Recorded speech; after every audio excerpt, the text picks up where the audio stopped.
అమ్మగారి ఎలుకలు. ఒక ఊరిలో ఒక బామ్మ ఉండేది. ఆ బామ్మ ఇంటి ముందు ఎలుకలు జీవించేవి. ఒకనాడు బామ్మ కిరాణా కొట్టుకి వెళ్ళింది. ఆ ఎలుకలు బామ్మ లేని సమయం చూసి ఇంటి లోపలికి వెళ్ళాయి.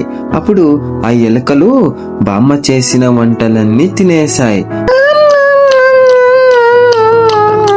ఎలుకలు బామ్మ చేసిన వంటలను తింటుండగా బామ్మ వచ్చింది.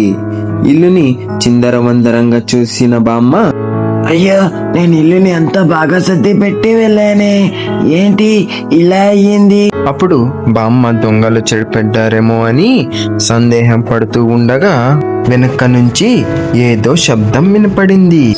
ఆ శబ్దం ఏంటి అని వెనక్కి తిరిగినప్పుడు ఎలుకలు పరిగెత్తడం చూస్తుంది. ఇదంతా మీ పనా? ఏ ఆగండి ఆగండి, మీ సంగతి చెప్తా. అలా కర్ర తీసుకొని తరుముకుంటూ వెళుతుంది. అప్పుడు ఆ ఎలుకల పైన కర్ర విసురుతుంది.